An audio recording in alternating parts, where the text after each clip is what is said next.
Salim TV ইসলামের কথা বলে। আসসালামু আলাইকুম রহমতুল্লাহি ওয়াবারাকাতু। সুপ্রিয় দর্শক শ্রোতা, এই মুহূর্তে যে যেখান থেকে আপনাদের প্রিয় চ্যানেল সালিম টিভির প্রশ্নোত্তর পর্বে অংশগ্রহণ করছেন, আপনাদের সবাইকে স্বাগত জানাচ্ছি। আমি ক্বারি মোহাম্মদ সালিম। দর্শক শ্রোতা, আপনাদেরকে জানিয়ে দিচ্ছি এই অনুষ্ঠানটি পরিচালনা করা হচ্ছে ঢাকার উত্তর অবস্থিত সহিহ তালিমুল কোরআন ফাউন্ডেশনের পক্ষ থেকে। সালিম টিভির এই বিশেষ আয়োজন, এই প্রশ্নোত্তর পর্বে আপনারা যে যেখান থেকে আমাদেরকে প্রশ্ন করছেন, আমি এবং আমাদের শাইখ নিয়মিতভাবে আপনাদের প্রশ্ন উত্তর করার জন্য চেষ্টা করছি। জানিয়ে রাখছি আপনাদেরকে, আপনারা যারা প্রশ্ন করছেন, প্রশ্নের উত্তর আসতে দেরি হলে ধৈর্য ধারণ করবেন, কারণ অনেক প্রশ্ন আসতেছে। সেই হিসেবে সিরিয়ালে হয়তো আপনার কিছুদিন সময় লাগতে পারে, তবে ইনশাল্লাহ আপনার প্রশ্নের উত্তর পাবেন, অধৈর্য হবেন না। জাযাকুমুল্লাহ খায়রান।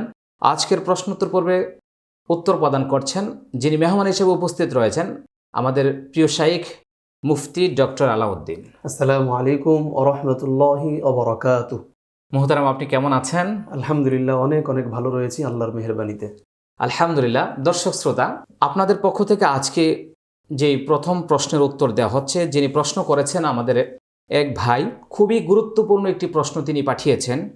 আমরা যে দৈনন্দিন ইবাদত করি শাইখ, আমরা যে প্রতিদিন যে ইবাদতগুলি করি, এর মধ্যে কিছু আছে ফরজ, কিছু হচ্ছে সুন্নাত, কিছু নফল, কিছু মুস্তাহাব এবং ওয়াজিব। মানে ফরজ, ওয়াজিব, সুন্নাত, নফল, মুস্তাহাব, 5 ধরনের ইবাদত আমরা করি। আমাদের প্রশ্নকারী তিনি প্রশ্ন করেছেন, এই প্রত্যেকটা শব্দ ইবাদতের ক্ষেত্রে কোনটার কোন ধরনের কাজ রয়েছে, এই কথাগুলি একটু দর্শকদের জন্য স্পষ্ট করে তুলে ধরার জন্য তিনি আবেদন করেছেন, এবং এর সঙ্গে আরও কিছু প্রশ্ন রয়েছে, আমি পর্যায়ক্রমে আপনাকে করছি ইনশাআল্লাহ। আলহামদুলিল্লাহ, অত্যন্ত গুরুত্বপূর্ণ এবং দৈনন্দিন জীবনে আমলের জন্য এটা আমাদের সকলেরই জানা থাকা দরকার। জি, আমাদের শরঈ তারতিব অনুযায়ী আল্লাহ তাআলা বান্দাকে যে বিধান দিয়েছেন এবং রাসূল আকরাম সাল্লাল্লাহু আলাইহি ওয়াসাল্লামের থেকে আমরা যা পেয়েছি, এগুলো 2 প্রকার। কিছু রয়েছে ইতিবাচক, কিছু নেতিবাচক। আচ্ছা, যেটা করণীয় আর বর্জনীয়। আচ্ছা। তো করণীয়র মধ্যে ফরজ, ওয়াজিব, সুন্নতে মুআক্কাদা, সুন্নতে গায়রে মুআক্কাদা, সুন্নতে জায়েদা, সুন্নতে আয়েদা, মুস্তাহাব, মুস্তাহসান, এই মোট 8 প্রকার। আমি যে নাম নিলাম মোট 8 প্রকার। আচ্ছা আচ্ছা। ফরজ, ওয়াজিব, সুন্নতে মুআক্কাদা, সুন্নতে গায়রে মুআক্কাদা, সুন্নতে জায়েদা, সুন্নতে আয়েদা, মুস্তাহাব, মুস্তাহসান, এই 8 প্রকার হলো পজিটিভ, অর্থাৎ করতে হবে। এর বিপরীতে আবার কিছু রয়েছে নেগেটিভ, করতে পারবে না, বর্জনীয়। তো আমরা প্রথম পর্যায়ে যেগুলো করতে হবে তাই সেগুলো নিয়ে আলোচনা করছি। শুরু থেকে বলবো যে ফরজ, আল্লাহ তাআলার যে বিধানগুলি অকাট্য, যেগুলো প্রত্যেকটা বান্দার উপরে ফরজে আইন, 5 ওয়াক্ত নামাজ পড়া, রমজানের রোজা রাখা, এবং মালের মালিক হলে যাকাত প্রদান করা, সুস্থতার সাথে নিসাবের মালিক হলে বাৎসরিক কোরবানি রয়েছে, এরপরে জীবনে একবার হজ রয়েছে। ইসলামের যে বিধান রয়েছে, বুনিয়াল ইসলামু আলা খামস, শাহাদাতি আল্লা ইলাহা ইল্লাল্লাহ ওয়া ইকামিস সালাহ ওয়া ইতাইজ যাকাত ওয়া সাওমি রমাদান ওয়া হজ্জিল বাইতি মান ইসতাতা ইলাইহি সাবিলা। কালিমার শাহাদাত দেওয়া, নামাজ কায়েম করা, যাকাত প্রদান করা, সাওমে রমাদান এবং বাইতুল্লাহর হজ করা, এটা আমরা একটা মূল এবং শিরোনাম হিসেবে ইসলামে এটা ইমানের জন্য প্রয়োজন। এছাড়াও অনেক ফরজ রয়েছে। তো সবগুলি ফরজ, এই প্রথম শব্দটার অর্থ হলো কোরআন এবং হাদিস দ্বারা যেই বিষয়টা অকাট্যভাবে প্রমাণিত, এটাকে আমাদের ফিকহি কিতাবে বলা হয়েছে কতঈয়ু সুবুত, কতঈয়ু দালালা। অর্থাৎ এটা এই পর্যন্ত আসতে আসতে প্রমাণ অকাট্য এবং এটা দ্ব্যর্থবোধক, কোনো প্রকার অন্য কিছু সে ইঙ্গিত করবে না। স্পষ্টভাবে এটাই বুঝাইবে যে নামাজ ফরজ, যাকাত ফরজ, রোজা ফরজ, হজ ফরজ। এটাকে বলা হয় কতঈয়ু দালালা, অর্থাৎ এটার দালালা তো ইঙ্গিত এই শব্দের এটার উপরই একান্তভাবে, এটা কতঈয়ু দালালা। এবং হাদিসটা বা কোরআনের আয়াতটা অন্য দিকে ইঙ্গিত করবে না। কতঈয়ু সুবুত, কতঈয়ু দালালা, এই 2টা যেখানে পাওয়া যায় ওই বিধানগুলি ফরজ হয়ে থাকে। প্রথম পর্যায়ে ফরজ হয়। এর থেকে একটু নিচে চলে আসলে, যদি কতঈয়ু সুবুত, এটা কোরআনেও আছে অথবা হাদিস দ্বারা প্রমাণিত হাদিসেও আছে, কিন্তু প্রমাণের ক্ষেত্রে কোনো সন্দেহ নেই, তবে এর প্রমাণ কি করছে, কোন জিনিসটা বোঝাচ্ছে, এক্ষেত্রে হতে পারে দ্বিমুখী কিছু বোঝাচ্ছে, সেক্ষেত্রে এটা ফরজ থাকে না, ওয়াজিবে চলে আসে। আচ্ছা আচ্ছা। যেমন 5 ওয়াক্ত নামাজ ফরজ, আকিমুস সালাহ ওয়া আতুজ যাকাত, এটা দ্বারা নামাজ ফরজ। কয় ওয়াক্ত নামাজ? তো হাফিজু আলা সালাওয়াতি ওয়াস সালাতিল বুসতা, এখান থেকে 5 ওয়াক্ত নামাজ। এখানে বেতের নামাজ নাই। বেতের নামাজ শরীয়তে আরো কিছুদিন পরে ফরজ হয়েছিল। বুখারী এবং মুসলিম এবং মিশকাত শরীফের শুরুতেই রাসূলুল্লাহ সাল্লাল্লাহু আলাইহি সাল্লামের দরবারে এক লোক আসলেন, দিমাম ইবনে সালাবা রাদিয়াল্লাহু আনহু। উনি এসে বললেন যে, ইয়া রাসূলুল্লাহ, আমাকে বলুন ইসলাম কাকে বলে। তো রাসূলুল্লাহ সাল্লাল্লাহু আলাইহি সাল্লাম তাকে বললেন, কালিমা শাহাদাত পড়ো, নামাজ পড়ো এবং রমজানের রোজা রাখো। কোনো কোনো বর্ণনায় জাকাতের কথা আসছে, কোনো কোনো বর্ণনায় জাকাতের কথা আসে না। এর ব্যাখ্যা হলো তখনও জাকাত ফরজ হয়নি, নামাজ এবং সওম। তো ওখানে নামাজের ক্ষেত্রে শুধু 5 ওয়াক্ত নামাজের কথা বলা হয়েছে, বেতের বলা হয় না। অনেকদিন পরে বেতের বিধান আসে, এজন্য বেতের নামাজটা ফরজ না, তবে ওয়াজিব। এখন যে জিনিসটা ফরজ ওইটা অকাট্য থাকবে প্রমাণের দিক দিয়ে, এবং এটা কোরআন হাদিস থেকেও নিষ্কুলুষভাবে আসবে, ওইটাকে ফরজ বলা হয়। এবং ওয়ুকাফফারু জাহিদুহা, এবং এই ফরজগুলোকে যারা অস্বীকার করবে তাকে কাফের বলা হবে।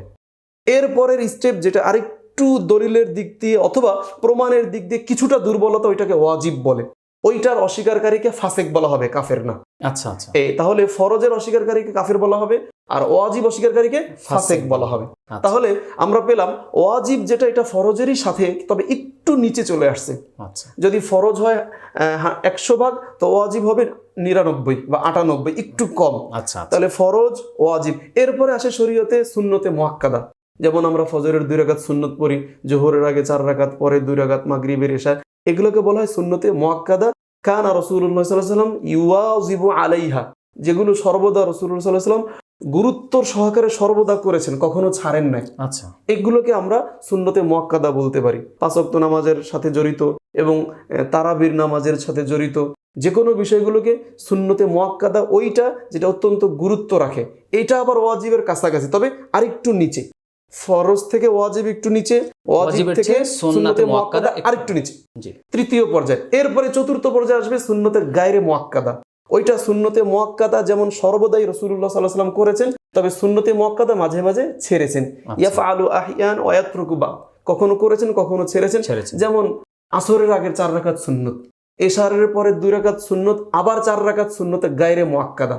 এরকম কিছু সুন্নত রয়েছে শরীয়তে। এইটা প্রমাণিত হতে গেলে দলিল যেটা এসেছে, যার ভিত্তিতে এইটা শরীয়তে প্রমাণিত, ওইটার মধ্যে পূর্বের 3 স্তরের চেয়ে কিছুটা দুর্বলতা, এজন্য এটাকে সুন্নতে মুআক্কাদার থেকে গায়রে মুআক্কাদা বলা হয়। অর্থাৎ গায়রে মুআক্কাদা মুআক্কাদার তুলনায় একটু নিম্নমানের, তবে আমল করলে প্রচুর সওয়াব পাওয়া যাবে। তাহলে ফরজ, ওয়াজিব, সুন্নতে মুআক্কাদা এবং সুন্নতে গায়রে মুআক্কাদা, 4টা গেল। 4টা। এরপর আবার রয়েছে সুন্নতে জায়েদা।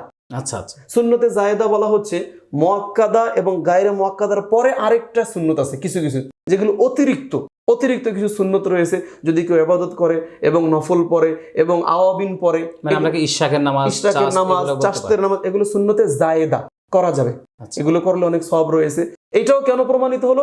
ওই প্রমাণের দিক থেকে আগের চেয়ে কিছুটা দুর্বলতা এখানে অর্জিত হয়েছে। এরপরে সুন্নতে আয়েদা, অভ্যাসগত রাসূলুল্লাহ সাল্লাল্লাহু আলাইহি ওয়াসাল্লাম থেকে কিছু সুন্নত রয়েছে। রাসূলুল্লাহ সাল্লাল্লাহু আলাইহি ওয়াসাল্লাম কিরকম পোশাক পরতেন, কিভাবে খানাপিনা করতেন এবং কি খেতেন, এটাও একটা সুন্নত। রাসূলুল্লাহ সাল্লাল্লাহু আলাইহি ওয়াসাল্লাম লাউ পছন্দ করতেন। কানা রাসূলুল্লাহ সাল্লাল্লাহু আলাইহি ওয়াসাল্লাম, লাউকে আবার অনেকে কদু বলা হয়। হযরত আনাস ইবনে মালিক রাদিয়াল্লাহু সূত্রে বর্ণিত, বুখারী শরীফের রওয়ায়াত। আমি একবার রাসূলের দরবারে ছিলাম, আমরা এরপরে এক দাওয়াতে গেলাম, ওইখানে আমাদেরকে গোশত এবং লাউয়ের তরকারি দিল। তো আমি কুনতু আতলুবুল লাহমা ওয়া কানা নবী ইয়াতলুবুদ দুব্বা, আমি শুধু গোশত তালাশ করছি আর নবীজি লাউ তালাশ করছে। ফামিন সাম্মা উহিব্বুদ দুব্বা, সেখান থেকে আমিও লাউ পছন্দ করা শুরু করলাম। এটা রাসূলুল্লাহ সাল্লাল্লাহু আলাইহি ওয়াসাল্লাম পছন্দ করতেন লাউ, আর ওখান থেকে আমি নিজেও পছন্দ করি। আলহামদুলিল্লাহ, সকল মুসলমানের জন্য এটা পছন্দ করা চাই। আরেকটা ছোট্ট কথা বলি, ইমামে আবু ইউসুফ হানাফি মাযহাবের যিনি সবচেয়ে বড় বিচারক, বাদশার ওই জামানায় বনু আব্বাসিয়ার জামানায় ওনাকে চিফ জাস্টিস কাজীউল কুযাত, প্রধান বিচারপতির স্থানে ওনাকে দেওয়া হয়েছিল। ওনার দরবারে এক লোক এসে বলেছিলেন যে ইন্নী লা উহিব্বুদ দুব্বা, আমি লাউ পছন্দ করি না। তো এই কথাটা বলার কারণে ইমাম আবু ইউসুফ বলছে তুমি অপেক্ষা করো, ভেতর থেকে তলোয়ার এনে ওনাকে হত্যা করা হয়েছে। এজন্য যে রাসূলুল্লাহ সাল্লাল্লাহু আলাইহি ওয়াসাল্লামের একটা সুন্নতকে তুমি অস্বীকার করলা এবং পছন্দ করে এটা কেন তুমি প্রকাশ করলা, এটা অত্যন্ত গর্হিত কাজ। আমল করতে না পারলে ভিন্ন কথা, কিন্তু তার মধ্যে বিদ্রুপ প্রতিক্রিয়া পাওয়া গেছে, এজন্য তার ব্যাপারে শরীয়তের ফয়সালা এটা ছিল। যদিও এটা সুন্নতে জায়েদা এবং আয়েদা, কিন্তু এটারও স্থান শরীয়তে রয়েছে। সবগুলির পক্ষে হাদিস রয়েছে, তবে যারা ফকি হয়, যারা মুফতি হয় এবং যারা ফিকহ চর্চা করে, তারা বলবে কোনটা ফরজ, কোনটা ওয়াজিব, কোনটা সুন্নতে মুআক্কাদা, কোনটা সুন্নতে গায়রে মুআক্কাদা, কোনটা সুন্নতে জায়েদা, কোনটা সুন্নতে আয়েদা। এরপরে মুস্তাহাব, মুস্তাহসান। মুস্তাহাব বলা হয় প্রিয়, মুস্তাহাব বলা হয় যেটা প্রিয়, অর্থাৎ এই কাজটা করলে ভালো। যেমন আমরা উজু করলাম, তো উজুতে আমাদের কানের শরীয়তে ফিকহার কিতাবে লেখা আছে, উজুতে যখন আমরা কান মাসে করব তো ছোট যে কনিষ্ঠ 2 আঙ্গুল এই দুটো কানের ছিদ্রতে ঢুকিয়ে দেওয়ার কথা আছে। এইটাকে মুস্তাহাবের স্থানে রাখা হয়েছে, এটা করলে ভালো হবে। যে জিনিসটা শরীয়তে করলে ভালো হয় এটাও হাদিস দ্বারা প্রমাণিত হতে হবে, এটাকে মুস্তাহাব বলা হয়। এরপরে সুন্নতে আয়েদার পরে আরেকটা কি বলছিলেন? সুন্নতে জায়েদা, এরপরে সুন্নতে আয়েদা, আরেকটা এরপরে মুস্তাহাব, এরপরে মুস্তাহসান। আচ্ছা, এই সবগুলোকে আবার নফল বলা হয়। আচ্ছা, অর্থাৎ সুন্নতে মুআক্কাদা থেকে নিয়ে যতগুলি বলা হলো সবগুলিকে এক বাক্যে নফল বলা হয়। মূল স্তর শরীয়তে 3টা, ফরজ, ওয়াজিব, নফল। ফরজ, ওয়াজিব, নফল। তো ফরজের পরে ওয়াজিব, ওয়াজিবের পরে যে নফল, নফলের মধ্যে সুন্নতে মুআক্কাদা, সুন্নতে গায়রে মুআক্কাদা, সুন্নতে জায়েদা, সুন্নতে আয়েদা। আয়েদা মানে অভ্যাসগত, যেগুলো রাসূলুল্লাহ সাল্লাল্লাহু আলাইহি ওয়াসাল্লামের দৈনন্দিন জীবনে অভ্যাসের সাথে জড়িত, এটাকে সুন্নতে আয়েদা বলা হয়। এরপরে কিছু রয়েছে মুস্তাহাব, কিছু রয়েছে মুস্তাহসান। এই 8 প্রকার আমল আমাদের সকলের জন্যই কাম্য এবং এটা করণীয়। কেউ যদি সুন্নতে মুআক্কাদা পর্যন্ত থাকে, ফরজ, ওয়াজিব, সুন্নতে মুআক্কাদা আমল করে, তার জন্য আলহামদুলিল্লাহ যথেষ্ট। এর পরের গুলো যদি আমল করতে পারে তার ব্যালেন্স আরো বাড়বে, পরকালে সওয়াবের জন্য, এবং দারাজাত বুলন্দ হবে, তার মর্যাদা আরো বাড়বে। কিন্তু প্রথম 3 প্রকার ফরজ, ওয়াজিব, সুন্নতে মুআক্কাদা, এই 3টা করতেই হবে। এই 3টার মধ্যে কারোর সাথে কোনো নমনীয়তা চলবে না শরীয়তে। তো এটা পুরুষ মহিলা সকলের জন্য জরুরি। তো এই ছিল আমাদের যে ভাই প্রশ্ন করেছে, আমরা আশা করব তিনি উত্তরটা পেয়ে গেছেন যে আমাদের শরীয়তে যেটা পজিটিভ অর্থাৎ যেটা করণীয়, সেক্ষেত্রে 8টা স্তর রয়েছে। 8 স্তরে আমলগুলো আমাদের শরীয়তে চলে এসেছে। শুকরান, জাযাকুমুল্লাহ খায়রান মুহতারাম। আপনাকে যে ভাই প্রশ্ন করেছেন তিনি এর সঙ্গে আরও কিছু প্রশ্ন করেছেন, সেটা হলো হালাল, হারাম, মাকরু, মুবাহ সংক্রান্ত বিষয়গুলো আমরা এক্ষুনি জেনে নিব। আর তার আগে নিশ্চিত ছোট্ট একটা বিজ্ঞাপন বিরতির সঙ্গে থাকবেন, কোথাও যাবেন না, ফিরে আসছি খুব অল্প সময়ে। আপনি কি কোরআন পড়তে পারেন না? আপনি কি সহিভাবে কোরআন শিখতে চান? আপনি কি ছোটবেলায় কোরআন শিখে ভুলে গেছেন, এখন খুবই চিন্তিত অথবা লজ্জিত? চিন্তার কোনো কারণ নেই এবং লজ্জিত হওয়ার কোনো সুযোগ নেই। আমি ক্বারি মোহাম্মদ সালিম আছি আপনাদের সঙ্গে, আর আপনাদের জন্য নিয়ে আসছি যুগ উপযোগী বর্তমান বিশ্বের কোরআন শিক্ষার জগতের সবচেয়ে জনপ্রিয় বই এসো কোরআন শিখি। এই বইটি সম্পূর্ণ 4 কালারের ছাপা এবং সম্পূর্ণ বইটিতে রয়েছে অর্থ সহকারে সাজানো এবং কোরআন শিক্ষার প্রয়োজনীয় সমস্ত নিয়ম কানুন, গুরুত্বপূর্ণ মাসআলা মাসাইল, দোয়া, তাসবিহ, সূরা কেরাত সহ পূর্ণাঙ্গ একটি কোরআন শিক্ষার বই। এই বইটা শুরু থেকে শেষ পর্যন্ত আপনি কিভাবে পড়বেন তা নিয়ে ভাবছেন, কিন্তু আপনাকে আর ভাবতে হবে না। এই তো এটার সঙ্গে রয়েছে একটি মেমোরি কার্ড। বইটার শুরু থেকে শেষ পর্যন্ত প্রতি পৃষ্ঠায়, প্রতি পাঠ, প্রতিটা অধ্যায় অধ্যায় ভিডিও করে আমি দিয়েছি। আপনার মোবাইলে, আপনার ল্যাপটপে, আপনার কম্পিউটারে আপনি একটা একটা করে ভিডিও দেখুন আর বইটার সাথে মিলিয়ে মিলিয়ে ক্লাস করুন। আপনি ঘরে বসে নিশ্চিন্তে সহিভাবে কোরআন শিখতে পারবেন ইনশাআল্লাহ। আপনাদের যে কোনো সহযোগিতার জন্য আমাদের ইউটিউব চ্যানেল এসো কোরআন শিখি এবং আমাদের ফেসবুক পেজ সহি তালিমুল কোরআন ফাউন্ডেশনে আপনারা নক করুন। আপনাদের যে কোনো প্রয়োজনে আমরা পাশে থাকবো। আমাদের সহি তালিমুল কোরআন ফাউন্ডেশন, বাড়ি 54, road side, sector 5, Uttara, Dhaka. প্রিয় দর্শক, এতক্ষণ পর্যন্ত যারা আমাদের সঙ্গে ছিলেন আপনাদেরকে জানাচ্ছি অসংখ্য মোবারকবাদ আমাদের সঙ্গে থাকার জন্য। এই পর্যায়ে মোহতারাম আপনার কাছে আমরা ওনারই প্রশ্ন ওইটার সঙ্গে লিখেছেন, তো হালাল, হারাম, মাকরু এবং মুবাহ, এই যে 4টা শব্দ, এইটার ব্যবহারের ক্ষেত্রে কোন জায়গায় কতটুকু প্রয়োজন সেই ব্যাপারটা যদি একটু স্পষ্ট করে। আসলে হালাল যে শব্দটা, এটা পূর্বের আলোচনার সাথে জড়িত, পজিটিভের সাথে বা ইতিবাচক যেটা করতে হবে এটাকে হালালও বলা যায়। জায়েজ, মুবাহ, মাকরু, তাহরিমি, তানজিহি, হারাম। এক্ষেত্রে আমাদের মূলনীতি হলো পজিটিভ অর্থাৎ ইতিবাচকের শব্দ 8টা, এরপরে নেতিবাচকে 5টা, হারাম, মাকরুহে তাহরিমি, মাকরুহে তানজিহি, এরপরে জায়েজ, মুবাহ। এই 5টা করা বা এই 5টার ক্ষেত্রে শরীয়তের বিধানগুলি প্রথম পর্যায়ে যেগুলো কাজ করা যাবে না, যেমন সুদ খাওয়া যাবে না, ঘুষ দেওয়া যাবে না, জিনা করা যাবে না, চুরি করা যাবে না, মিথ্যা বলা যাবে না, অন্যের মাল আত্মসাৎ করা যাবে না, এতিমের মাল ভোগ করা যাবে না, এবং বানোয়াটি করা যাবে না, ধোঁকাবাজি, এই সবগুলোকে হারাম বলা হয়, যেটা কোরআন এবং হাদিস দ্বারা অকাট্যভাবে প্রমাণিত। আগের কথাই কতঈউ সুবুত, যেটা প্রমাণ হওয়ার ক্ষেত্রে হাদিস খুব মজবুত এবং কোরআনের আয়াত এটাকে বলে কতঈউ সুবুত, প্রমাণের ক্ষেত্রে অকাট্য এবং এটা বহন করার পরে এটা ইঙ্গিত করছে যেদিকে, ওখানে কোনো অস্পষ্টতা নেই, কতঈয়ুদ দালালা, অর্থাৎ এই আয়াত বা এই হাদিসটা যার দিকে ইঙ্গিত করছে ওইটার ক্ষেত্রে কোনো অস্পষ্টতা নাই। এই ক্ষেত্রে যেহেতু জিনিসগুলো নেগেটিভ বা নেতিবাচক, এখানে হারাম প্রমাণিত হবে। আচ্ছা, যে কোনো জিনিস শক্তভাবে হলে প্রথম পর্যায়ে ফরজ হয়ে যাবে, আর বিপরীত দিকে আসলে হারাম হয়ে যাবে। আচ্ছা, তো এর থেকে একটু নরমাল, একটু নিচে চলে আসবে যেটা, সেটাকে আমরা মাকরুহে তাহরিমি বলা হয় ফিকার কিতাবে। অর্থাৎ হারাম হওয়ার জন্য 100, যে কোনো বিধান শরীয়তের 100 পয়েন্ট পেলে হারাম হবে, এর চেয়ে 2 বা 1, 98 বা 99 হলে মাকরুহে তাহরিমি হবে। আচ্ছা, মাকরুহে তাহরিমি, যেমন কোনো ব্যক্তি নামাজে দাঁড়ালো উজু ছাড়া, এটা তার জন্য হারাম হয়েছে। শারীরিক গোসল পবিত্রতা নেই, এটা তার জন্য হারাম হয়েছে, ফরজ ছেড়ে দিয়েছে, যেহেতু এটা নেতিবাচকের জন্য হারাম হয়েছে। আর যদি কোনো ব্যক্তি নামাজে দাঁড়িয়েছে ঠিক, কিন্তু তার টাকনুর তলে কাপড় চলে গেছে, রাসূলুল্লাহ সাল্লাল্লাহু আলাইহি ওয়াসাল্লাম মসজিদে প্রবেশ করলেন, এক লোক নামাজ পড়তেছিলেন, ওহুয়া মুসবিলুন ইজারা, তো নামাজের পরে ওই লোক হুজুরকে সালাম দিয়ে হুজুর সালামের জবাব দেন না, এরকম 3 বারের পরে রাসূল বলেন যে যাও তুমি উজু করে এসো, আবার নামাজ পড়ো। ওই লোকটা টাকনুর তলে ঝুলিয়ে কাপড় পরতেছে, তো এটা তার জন্য মাকরুহে তাহরিমি, এটা মাকরুহে তাহরিমি হয়েছে। যেমন আচ্ছা শাইখ, আমি এই ব্যাপারটা আরেকটু দর্শকদের জন্য স্পষ্ট করি। টাকনুর নিচে যে কাপড় পরা, এটা কি নামাজের সাথে সম্পর্ক না অলওয়েজ? একটা পুরুষ সব সময় টাকনুর উপরে পড়বে, সর্বদাই উপরে পড়বে, সুন্নত অনুযায়ী সর্বদাই টাকনুর সাথে যেতে পারবে, এটা হারাম হয়ে যাবে। কিন্তু এই অবস্থায় নামাজের কি হুকুম? তো আমাদের ফিকার কিতাবে লেখা আছে, যদি কারো টাকনু পর্যন্ত নামাজে কাপড় চলে যায়, এইটা নামাজটা মাকরুহে তাহরিমি হয়েছে। যেমন পজিটিভ বা ইতিবাচকে, যেমন ফরজের পরপরই ওয়াজিবের স্থান, এক্ষেত্রে হারামের পরপরই মাকরুহে তাহরিমি, অর্থাৎ এই অবস্থায় এই নামাজ তার আরেকবার দোহরে পড়া ওয়াজিব। আমরা এই ফাঁকে একটু বলে ফেলবো, করোনা ভাইরাসের কারণে আমাদের অনেক মসজিদেই নামাজে দূরত্ব রেখে নামাজ পড়া হয়েছে। তো এক্ষেত্রে তার কাতারে যে ত্রুটি এসে পড়েছে, এখানেও সে মাকরুহে তাহরিমি অথবা ওয়াজিব তরক করা হয়েছে। ওই পজিটিভে যেমন ফরজের পরপর ওয়াজিব, নেগেটিভে মাকরুহের হারামের পরপরই মাকরুহে তাহরিমির স্থান, অর্থাৎ এক্ষেত্রে তার এই নামাজ আরেকবার পড়া ওয়াজিব। এই নামাজ আগেরটা শরীয়তে নামাজ বলে, জামাতের নামাজের জন্য মিলে মিলে দাঁড়ানো এটা জরুরি। যখন এটা না পাওয়া যাবে, এটা মাকরুহে তাহরিমিতে চলে যাবে, এই নামাজ আরেকবার পড়তে হবে। তো যে কোনো বিষয় একটা হারাম, এর চেয়ে একটু সামান্য দুর্বলতার পরে মাকরুহে তাহরিমি হয়ে যায়, এর চেয়ে আরেকটু দুর্বলতা আসলে মাকরুহে তানজিহি হয়ে যায়। মাকরুহে, কোনো ব্যক্তি নামাজে দাঁড়িয়েলো কিন্তু তার পিছনে ব্যাগ ক্যারি করতেছে, ব্যাগ ক্যারি করে অনেকে, এটা তার জন্য মাকরুহে তাহরিমি হবে। এমন ভাবে নামাজ দাঁড়িয়েছে তার ড্রেস বা জামাতে মূর্তি, তাসাবির অথবা যে কোনো মানব ছবি নিয়ে সে দাঁড়াচ্ছে, এটা তার জন্য মাকরুহে তাহরিমি হবে। এরকম অসংখ্য রয়েছে যেটা হারামের চেয়ে সামান্য কিঞ্চিত দুর্বল, এটাকে মাকরুহে তাহরিমি বলা হয়। হারাম তো নিষিদ্ধ, মাকরু মানে ঘৃণিত। কোরআন শরীফে মাকরু, তুমি উদ্যত হেঁটো না, কুল্লু যালিকা ইনদা রাব্বিকা মাকরুহা, এই সবগুলি কাজ আল্লাহর কাছে ঘৃণিত, জঘন্য, অপ্রীতিকর, অশ্লীল।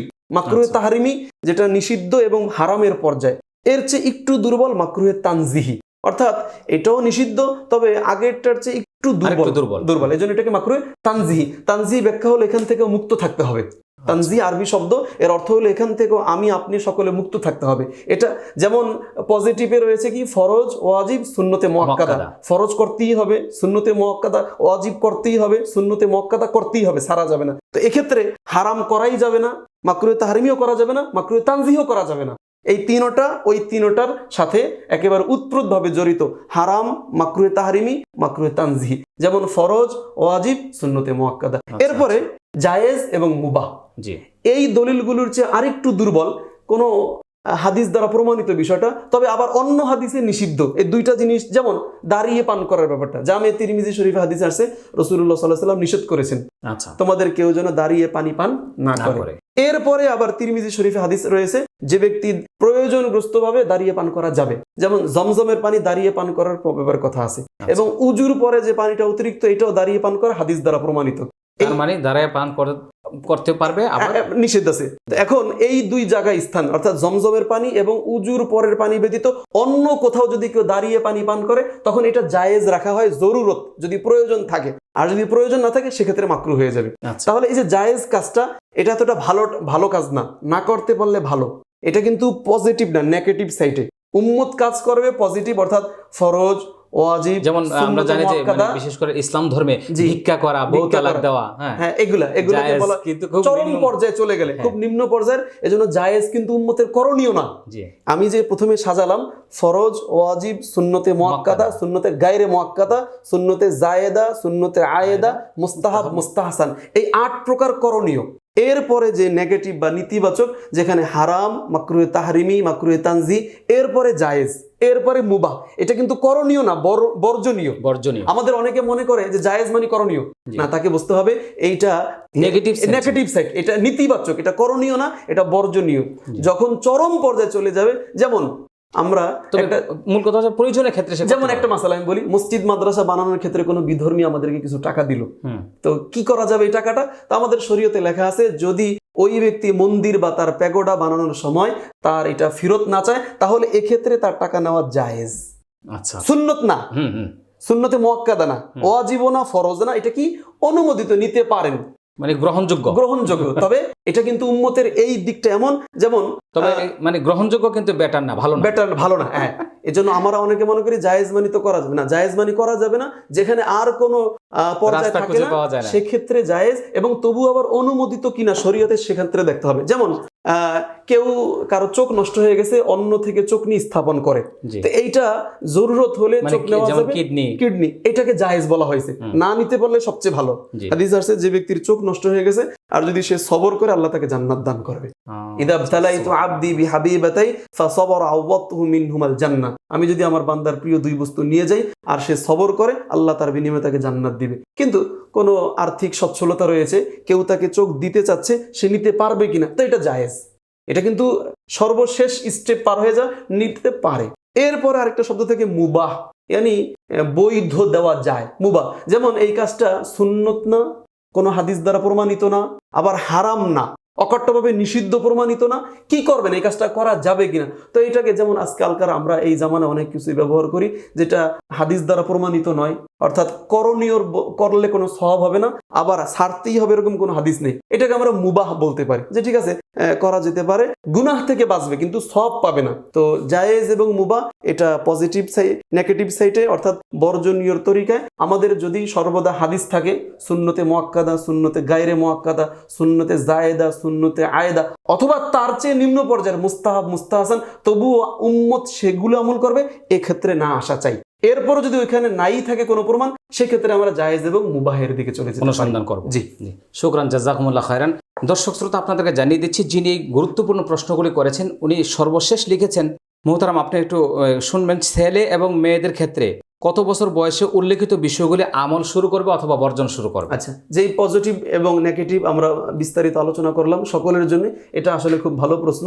ছেলে এবং মেয়ে, তাদের জন্য শরীয়তে যে তাদেরকে মুকাল্লাফ, অর্থাৎ ওয়াক্তু তাকলিফ, যখন থেকে তাদের উপর এই বর্জনীয়গুলি বর্জন করা এবং করণীয়গুলি করতে হবে, এক্ষেত্রে তাদেরকে বালেগ হতে হয়। আর আমাদের শরীয়তে মুতাহারায় একটা পুরুষ বা একটা নারী, একটা ছেলে বা মেয়ে, তাদের বালেগ হওয়ার সময় সীমানা নির্ধারণ করা হয়েছে। ছেলেদের জন্য 3টি আলামত এবং মেয়েদের জন্য 3টি।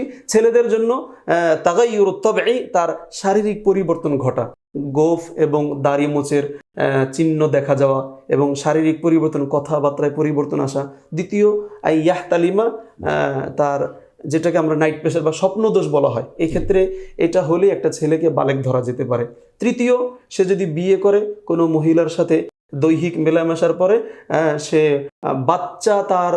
সে অন্যকে বাচ্চা জন্ম দেওয়াতে সক্ষম হতে হওয়া, এই 3টা আলামত যদি পাওয়া যায় তাহলে তাকে আমরা বালেগ বলবো। এখান থেকে শরীয়তের এই কার্যবিধান তার জন্য ফরজ। এবং এগুলো যদি নাও পাওয়া যায়, সেক্ষেত্রেও একটা ছেলের জন্য সর্বোচ্চ 18 বছর, যেটা হানাফি ফিকহে বলা হয়েছে 18, কিন্তু এটা অনেক দেরি হয়ে যায়। বর্তমানে আমাদের ফতোয়া হলো 15 বছর। 15 বছরে যে কোনো ছেলে, 12 বছর বলেছে, 12 বছরের যে বিষয়টা, এটা অবশ্যই, কিন্তু যদি এই আলামতগুলো এর আগে পাওয়া যায় সেক্ষেত্রে। কিন্তু 12 বছর হয়ে গেছে, এই 3টার একটাও পাওয়া যাচ্ছে না, কারো শারীরিক হরমোনের পরিবর্তনের কারণে শারীরিক পরিবর্তন ঘটে নাই, অথবা তার যেটা জৈবিক চাহিদা বা তার স্বপ্ন দোষ ওইটাও হয় না, সেক্ষেত্রে তাকে আমরা বালেগ বলতে পারি না। অনেকের অল্প বয়সে হতে পারে, অনেকের পরেও হতে পারে। যদি এই 3টা আলামত পাওয়া যায়, সেক্ষেত্রে বয়স না, এই 3টার একটা হইলে তাকে আমরা বালেগ বলবো। এখান থেকে তার উপরে শরীয়তের বিধিবিধান মানা ফরজ। এবং আরেকটা কথা হলো যে এই 3টা আলামতের কোনোটাই মনে করেন তার পিতা মাতা দেখার মতো উপযুক্ত নয়, হয় না, কিন্তু সে তার সন্তানকে দিনের আমল করার ব্যাপারে কত বছর বয়স থেকে সে এটা করতে পারে? এজন্য হাদিসে বলা হয়েছে মুরু আওলাদাকুম বিসসালাতি ওয়া হুম আবনাউ সাবঈ সিনিন, তোমরা তোমাদের সন্তানদেরকে নামাজের আদেশ করো যখন তারা 7 বছরে। অদ্রিবু আলাইহা ওয়া হুম আবনাউ 10 সিনিন, এবং 10 বছর বয়স যখনও সে বালেগ হয় না তখন নামাজ না পড়লে প্রহার করো।